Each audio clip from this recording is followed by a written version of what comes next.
What's up guys, my name is Brandon and I'm back with the 12th iOS 10 jailbreak update video, and wow, a ton of stuff has happened this week. I mean a ton of stuff. This may be my most informative jailbreak update video yet. So if you guys could, I'd really appreciate it if you hit that like button and share this video around with your jailbreak friends and just anybody really who's wondering what the hell is going on with this iOS 10 jailbreak and Luca Todesco. So in this video, we're going to be discussing a 10.2 jailbreak that was possibly confirmed by Luca Todesco, the Yalu Gamma release and why it's not here yet, Sarek, who is the creator of Cydia, his extensive comment on Reddit, a fix for the iPhone 6s TSMC model, why you need to remove the substrate fix, and a lot more. Now for most of this stuff to make sense to you guys, you really need to go back and watch my previous iOS 10 jailbreak update videos. Otherwise, a lot of the verbiage and a lot of things that I reference, from past videos will not make sense to you. So be sure to check out the playlist down in the description below. It's also in your cards right now, and you can also just go to my channel and find it. All right, so let's not waste any more time. Let's go ahead and get right into this because it's probably going to be pretty long. So first of all, yes, the Gamma version of Yalu has not been released yet, like Luca and myself and pretty much everybody else expected. But the thing is, Luca is a one-man show, so it's going to be a slow process, especially for testing bugs and things like that. But the thing is, I think Luca was kind of in over his head as well because he's solo. He's releasing this solo, which never happens, by the way, and he doesn't have like a team of people around him to test certain devices and things like that. He has to rely on his own devices to test, and obviously that's putting a delay on the Gamma release and obviously the final release as well. And there were also some unexpected events that went down this week that obviously delayed the Gamma release even more. Now about the iOS 10.2 jailbreak. So this is really interesting because Luca just tweeted this out today. So he said that the fixes for the 10.1 jailbreak, which is Yalu, which we're presuming is going to be the Gamma release, which is the next release, will support iOS 10.2 for every device except for the iPhone 7. So yeah, Luca pretty much confirmed that a jailbreak is coming for 10.2, or did he? Because just less than 24 hours ago, as of making this video, he said that there is no 10.2 jailbreak planned. So he did say that this will add support for 10.2, but he didn't necessarily say that the jailbreak will in fact work on 10.2 with this specific tool. So it's kind of tricky. We really have to read between the lines. But I would say right now that do not update to 10.2, especially if you're on iOS 10 through 10.1.1, do not update to 10.2 yet until I tell you to, or until a jailbreak has been released for 10.2. Now, if you're on an iPhone 7 on 10.2, then you're really out of luck for now, but still, I'd stay on 10.2 while you can. Now, let's get into some precise details about the status of this jailbreak and read and summarize, I should say, Sarek's comment on Reddit, which is very, very lengthy. We're talking 2,000 words lengthy. So for this to make sense, you need to know who iJap is and how he plays into this comment. So this guy that goes by iJap is a developer who's released tweaks in the past, and most recently, he released the Substrate Enabler package, which pretty much everybody has used, and I even showed how to use in my video, but I did say that you shouldn't do it. This is just how you can do it.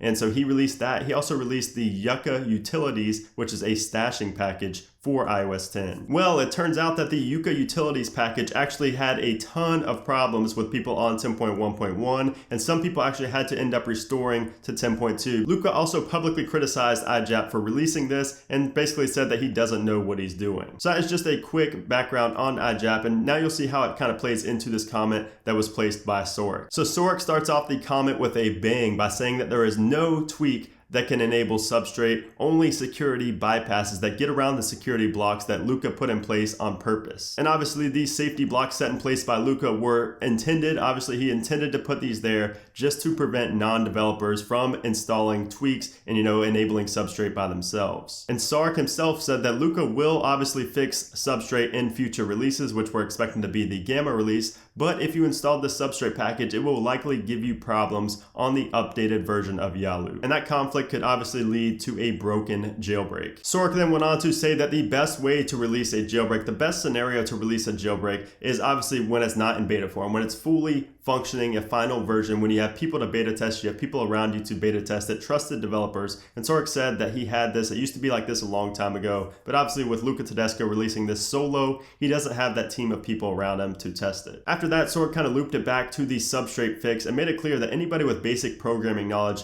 and anybody that's familiar with terminal and substrate will be able to bypass these security measures that Luca set in place. And obviously every developer pretty much knew how to do this already before that package was released through terminal. Now, Sarek made one thing very clear, that the big issue with this jailbreak is not people who are jailbreaking who quote unquote shouldn't be, but it's the developers who are releasing tweaks and making everything look so safe and easy. And Sork was actually faced with a similar dilemma about 4 years ago, and he said that the fact that these devs are releasing these tweaks like to enable substrate and stashing and things like that is, quote, demoralizing. And it's a given that Luca is also feeling these same feelings right now, demoralized by the fact that these developers are releasing tweaks like this. It also gives the jailbreak community a horrible reputation. Sork then went on to say that Luca should have never released this jailbreak in a beta form. He should have just kept it private until it was complete and bug-free and then released it. And the fact that Luca burned an interesting zero-day exploit on a jailbreak that won't even be used by a lot of people since iOS 10.1.1 isn't even being signed anymore, it will make the support for this jailbreak a big burden on him. And just for reference, Pengu's iOS 9 jailbreak was installed on more than 6 million devices worldwide, and Sork compares that to Luca's jailbreak and predicts that it won't even get 1% of that jailbreak usage. Now obviously, if this jailbreak does work with 10.2, it would probably be a lot more than 1%, but still, we just don't know that for sure yet. This is just what Sork said in this comment. So anyways, that was just a summary of Sork's comment, and wow, that is just some very interesting information there. He also said that it took about 2 hours for him to write this, so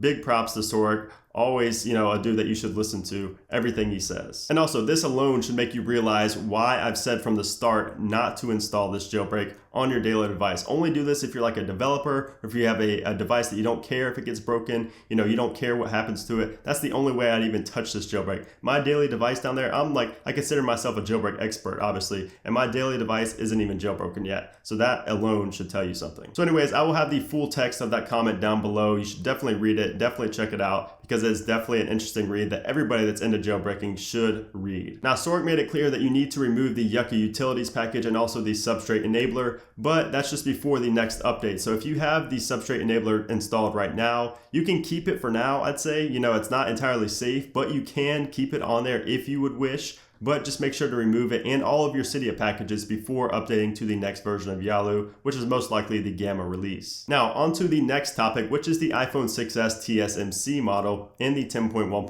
jailbreak. So as you know, Beta 3 or Beta 4 of Yalu did not add support for the 6s TSMC model, which is the chip. But a modified plist file, which was released by a third party earlier this week, does jailbreak your iPhone 6s TSMC model just by tweaking a little code in that plist file and then porting it to an IPA. And Luca Todesco actually said that it is safe to download this and jailbreak your 6s TSMC device. So go ahead and do that if you're on a 6s TSMC.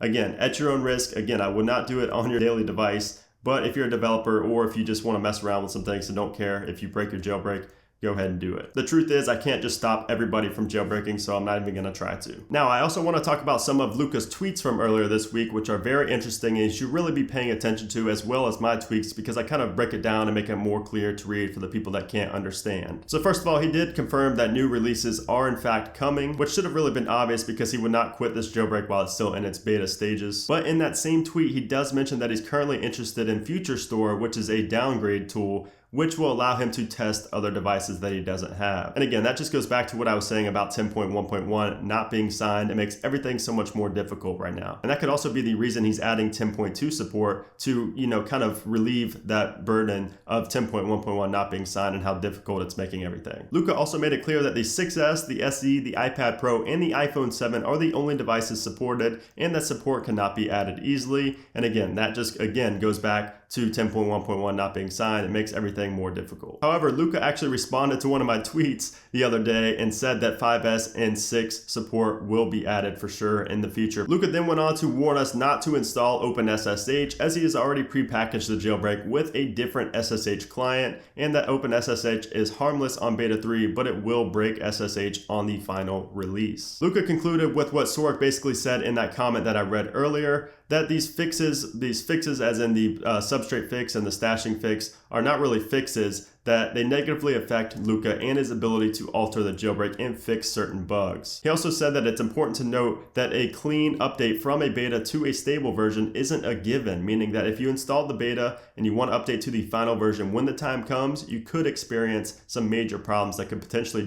break your jailbreak. And the next day, on January 5th, Luca said to avoid iOS 10.2.1 and to stay on 10.2 and save your SSH2 blobs, which I will have a tutorial coming up soon on how how to do that. All right, so that was a ton of information. I hope that answered a ton of questions. So let's just go ahead and recap back about what I talked about in this video. So yes, the Gamma release has been delayed and we really don't know when it's coming just yet. The next version of Yalu could support iOS 10.2 for every device except for the iPhone 7. Sorek wrote an insanely precise and detailed post on Reddit, which I'm not even going to try to summarize right now. Just go back in the video and watch that, or click the link down below to find out about that. A fix for the iPhone 6s with the TSMC chip was released by a third party and dubbed safe by Luca himself. Support for the iPhone 5s and the iPhone 6 is coming, but possibly not until the final release. If you have them installed, you need to remove OpenSSH, the substrate fix, and Yucca utilities. And lastly, avoid updating to 10.2.1. Make sure to stay on iOS 10.2 and save your SSH2 blobs if you know how. If not, I will have a video coming up soon on how to do that. So that's pretty much going to do it for this video. That was a ton of information. I hope you guys got a lot of your questions answered, and I hope you really understand this jailbreak a lot more. That was my whole goal of this video. Again, this is probably my longest and most informative video in this series yet. And as always, I will continue to keep you guys as up to date as possible